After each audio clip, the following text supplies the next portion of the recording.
assiette et tout ça. Non, mais là, ça se voit quand même. Il a pas encore un attend, il a pas fini de mettre en place son bazar. Alors, qu'est-ce que nous avons aujourd'hui? Et on se tait. Ah, ça a commencé. Bah oui. C'est toujours Tout à la l'heure, même on met question. bazar et... Bon, bonjour, vendredi, 4 bières, normal. Alors, on va commencer par celle-là, tiens. Heroica,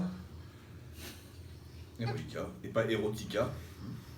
C'est de The Piggy Brewing Company. Les brasseurs, les brasseurs cochons. En gros. C'est marrant. C'est une IPA. Et en plus, je vais me faire une jolie collection de capsules parce qu'elles sont vraiment. Il y en a beaucoup qui sont vraiment très sympas. Je n'ai pas encore compris l'idée. Indian Pale Ale. Pale Ale.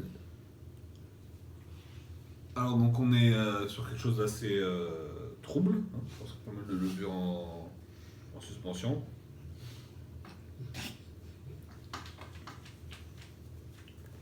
Je vais vous inviter à déménager.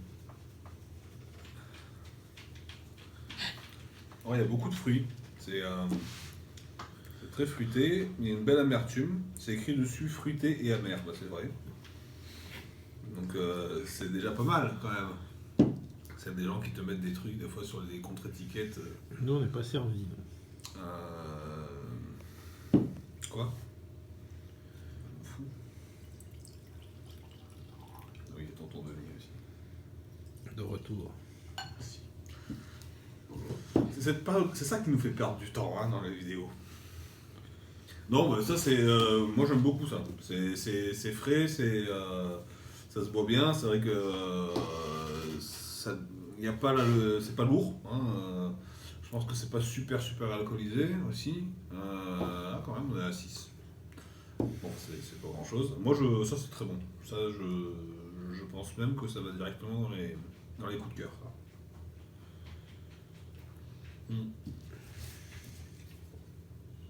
Ah, alors là, on a la Capo. Et ça, c'est brassé à Vandargue, dans l'Hérault. Et c'est une DDH TIPA. Donc, DDH, je sais plus ce que c'est. Par contre, TIPA, c'est une triple IPA.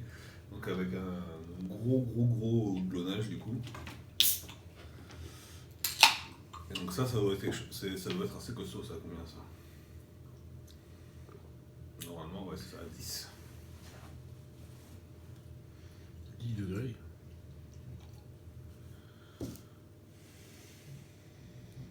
Donc du coup, oui, on perd un peu le côté agrume, même si on a bien on ressent un peu le côté, je pense qu'il doit y avoir du citra ou de la cascade en termes de houblon. Du cascade, pardon. On l'a, mais du coup, l'alcool, entre guillemets, vient un peu masquer aromatiquement la fraîcheur aromatique.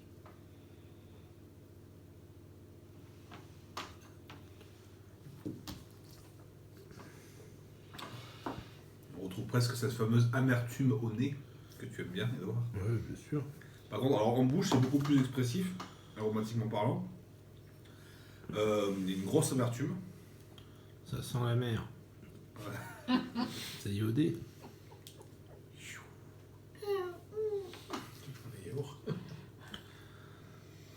C'est lacté aussi un peu, ouais, j'ai entendu le goût yaourt.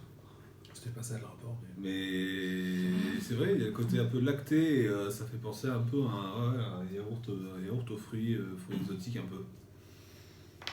Un yop, quoi.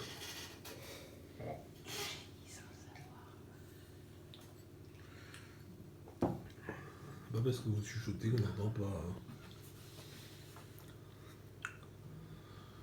C'est pas mauvais. C'est un peu gras, je trouve, c'est un peu lourd. Mais c'est un beau produit quand même. Hein, non. J'ai parlé. On y va sur je finirai par la race cochon. Pour que ça mérite son nom. Alors la Saint-Bernardus, donc ça c'est, on part sur la Belgique, hein, bière typique belge, 10 degrés, boum, c'est une triple encore, hein, forcément, voilà. C'est déjà écrit une bière forte, alors déjà que de base les bières belges c'est quand même déjà plutôt costaud, si en plus ils te mettent forte, voilà. Donc là on est sur une brune.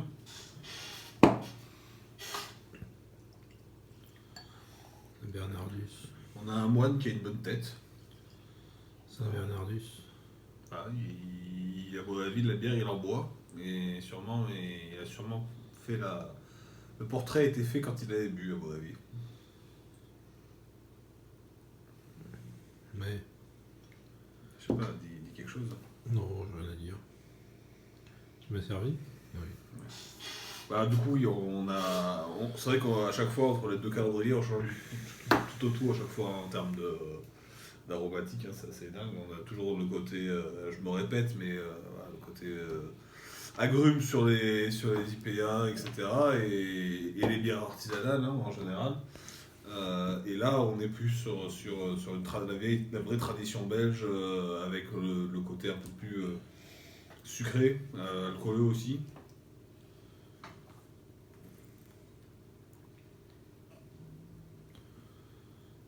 Alors, il y a beaucoup de brasseries indépendantes en France maintenant qui sont montées. Je ne sais pas s'il y en a autant qui se montent en Belgique. Bonne question. Bah, ça c'est de la bière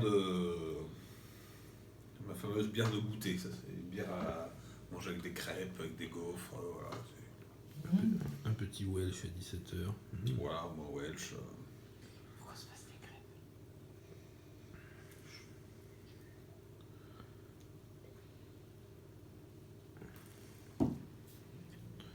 Ça fait un peu stout mais pétillante. Oh, bah, c'est une brune, hein. Ouais, mais ça fait un peu stout. Donc ça fait ça, toi? Il y a de la mâche, mais sauf que c'est pétillant. Ouais, il y a beaucoup plus de bulles. Hein. Il y a ce côté sureau encore, je trouve, moi. Aussi au nez. Enfin, au nez, en bouche plutôt. Et on va finir par la race cochon. Voilà. Donc, classique. Très classique. Rince cochon. Et voilà, il a aussi une bonne gueule, ce cochon. Hein. Donc ça, c'est la blonde, parce qu'elle existe en ambré. Elle existe en triple aussi, je pense. Enfin, en tout.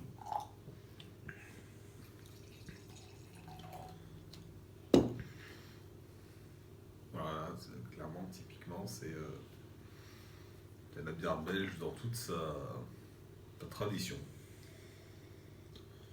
Tu vois, ça rien qu'à la couleur, toi. Hmm. Ouais, bah c'est bien.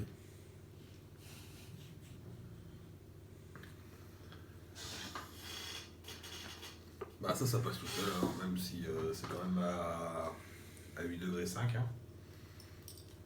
Donc on est... C'est sûr que si on la prend pour une bière de soif, c'est un coup à faire la sieste assez vite si on boit ça en plein été. Mais on est en hiver et on est vendredi, donc on fait la sieste. Donc pas de contre-indication en boire une race cochon à midi. Comme tu fais, c'est bien. Souvent, ouais. On peut couper, c'est très long. Bah vas-y, tu peux couper. Tu te dis au revoir aux gens ? À bientôt, merci.